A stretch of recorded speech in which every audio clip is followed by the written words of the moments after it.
Hey everybody, welcome back to my channel. If this is your first time here, please don't forget to like and subscribe and hit the bell notification so you can be notified when I post new videos. If you're a returning subscriber, thank you so much for coming back. Have you followed everything? Have you hit that bell? Please make sure to help your girl out. I would greatly appreciate it. Now I will say, like always, this video is my personal journey with metastatic breast cancer.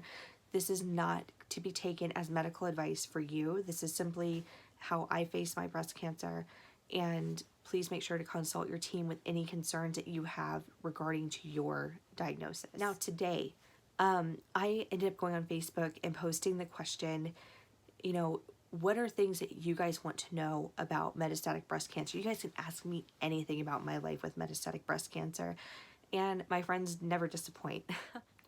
Okay, so the first question comes from Lisa Prouse, and she asks, what is one thing should you never say to a cancer patient?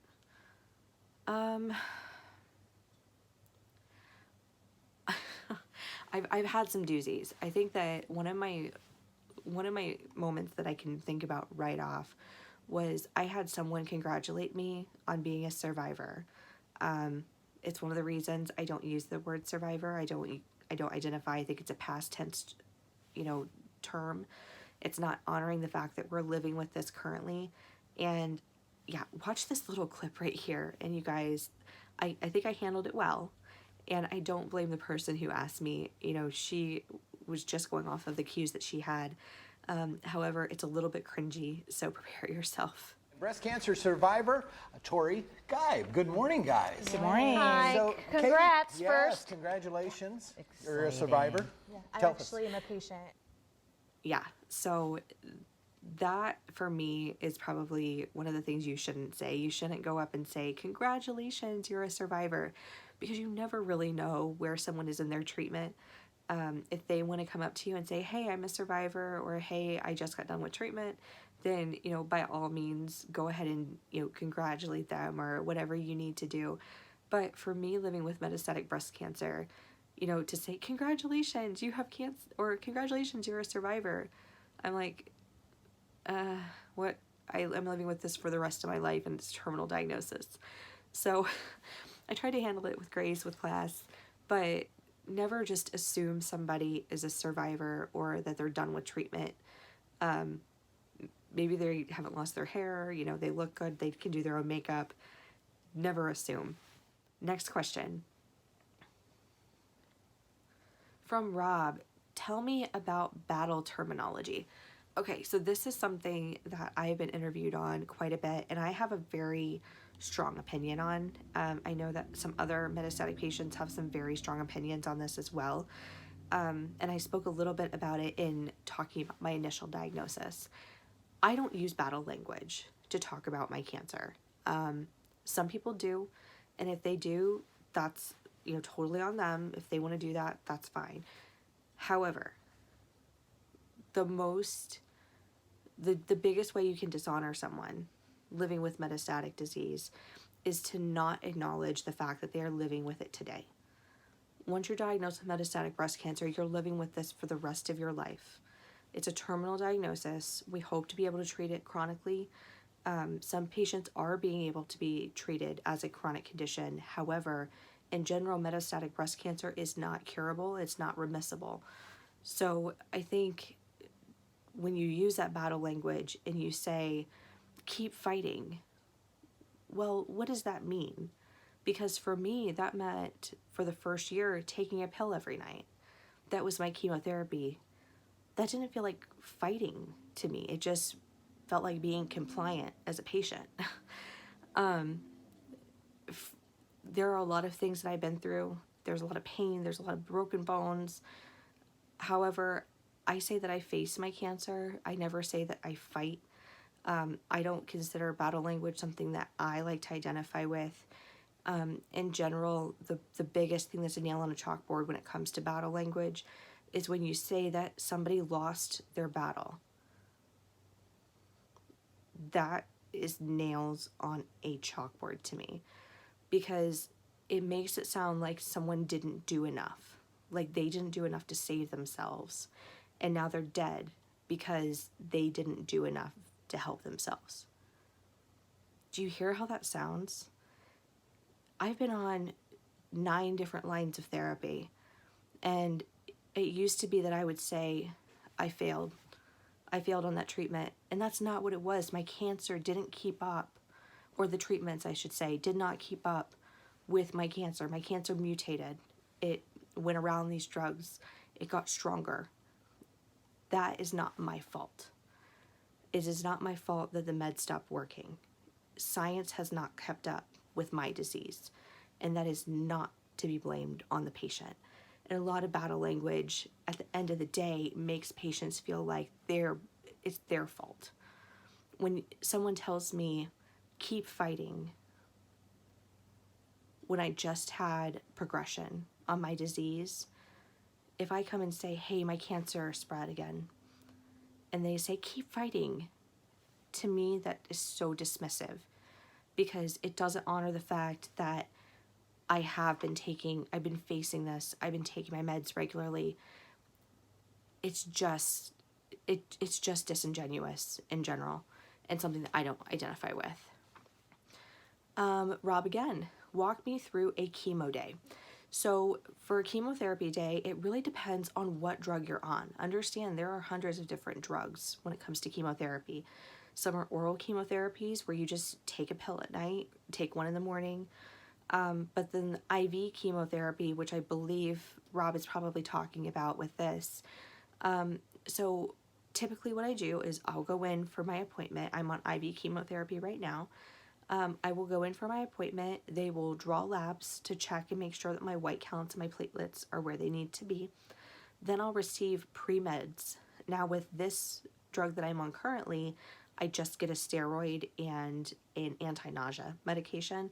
The one I was on previously, I also had to have IV Benadryl, which would make me very sleepy. And then once everything comes back with the labs and everything is cleared, then they'll hook you up to your chemotherapy drug. The one that I'm on right now is pretty well tolerated. I've been on some that I haven't tolerated as much. Typically with this one, I do get a little bit of nausea. The last one, I didn't have any. But this one that I'm on, usually about 2 or 3 hours after, it'll hit and I'll have a little bit of nausea. But all in all, it's like getting chemotherapy is not that bad. I know this is going to sound like maybe I'm downplaying it, but I'm really not. I just go in, I get hooked up on my IV, I go through the day. A lot of times if I'm not too tired, I'll get on Facebook or I'll record videos, and I am 3 weeks on and 1 week off on this current chemotherapy. Okay, Peg, not a question, but something I wish I could tell people. Not everything we own has to be pink. Yes, not everything we own has to be pink. And I think one of the misconceptions is now that I have breast cancer, I have to have pink ribbons everywhere. There are some of us who really just don't identify with pink ribbons because they've been used so much in celebration and in these different times where it's, oh yay, cheerleader, rah rah, you'll be fine, you'll get through this, that it doesn't honor the struggle that we live with and that we go through. And there's a lot of what's called pink washing, where you take something that's horrible and you make it look more attractive so that people are comfortable with it. And it's just not, that's not what we live with. That's not the truth. Okay, Robin, how should a caretaker know when to step up and when to step back? That is a really good question. She says, this becomes especially challenging when I see my husband downplay the side effects with oncologists or not push for testing that I think he needs. Now, I think with this, you really have to have a conversation with the patient and just say, what do you need? And honestly, if they say, hey, I don't need anything right now, it might be that we don't feel good. We just need some space to ourselves. We need some time to ourselves to process things.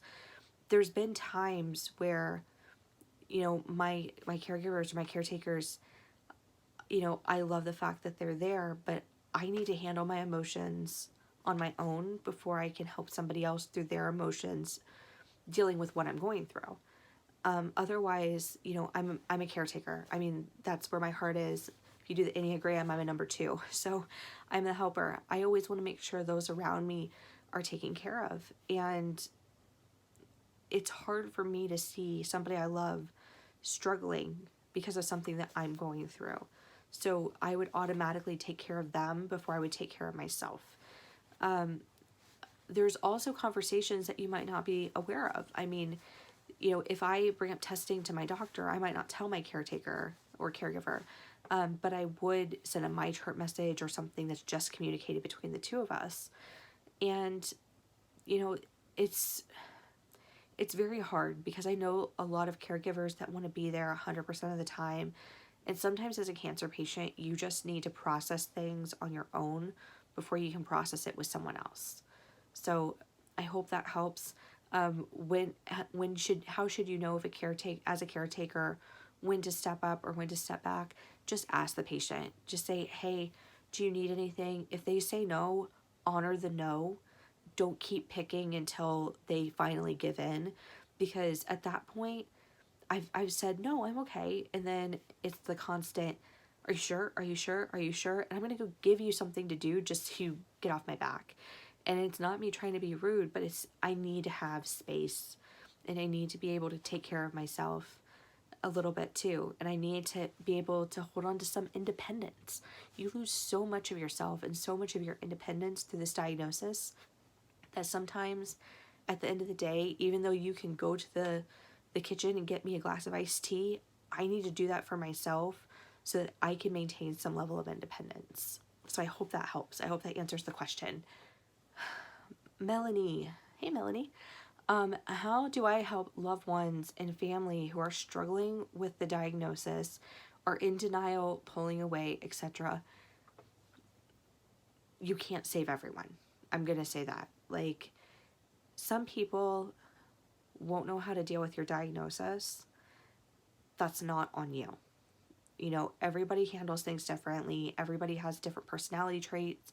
Everyone has different experiences. And you don't know if that person that's struggling is struggling because maybe they know someone who just recently passed. And now your face is on their diagnosis. You don't know what somebody is really going through outside of this. So, you know, people will pull away. People will exit your life. And that's just the matter of fact. I mean, I'm not going to sugarcoat it.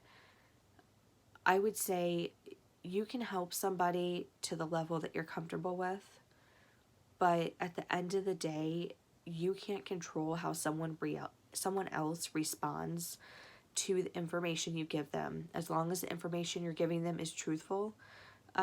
Sometimes what I've done is I have a separate special group on Facebook that only deals with my cancer, so then I can keep my Facebook as more like non-cancer life events.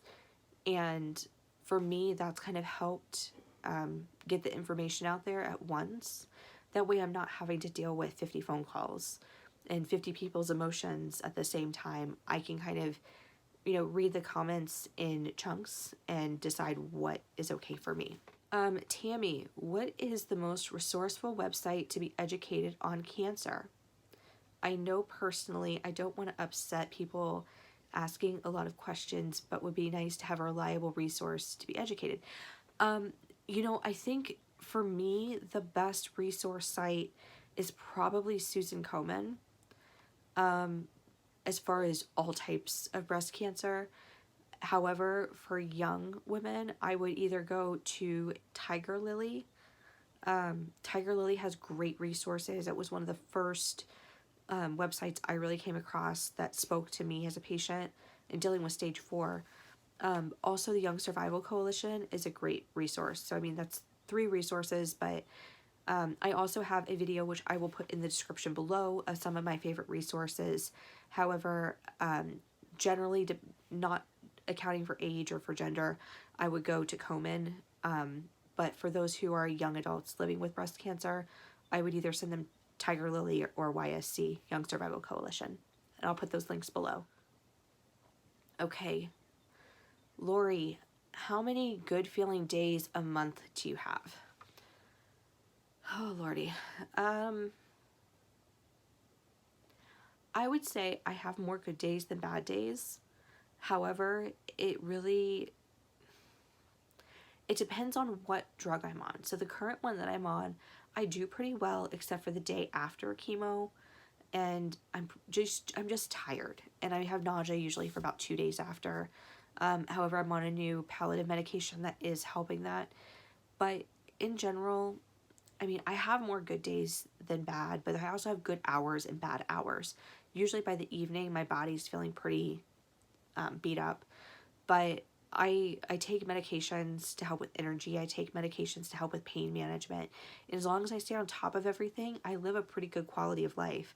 But that is because I have good palliative care. In palliative care, as far as ASCO's recommendations, which is, I will put ASCO down below for this resource if anyone wants to look at it, they do recommend that patients start palliative treatment at the beginning of their cancer treatment. Yeah, so I would say I have more good days than bad, and we'll just stay with that. So thank you to everyone today who submitted questions. I think this was a great start to this series. I hope to be able to do volumes 2, 3, 4. As long as you guys have questions, I'll keep answering them. So thank you for tuning in. Please make sure to like and subscribe and hit the bell notification so you can be on whenever I post new content. Thank you so much, you guys. You have a great day. Bye.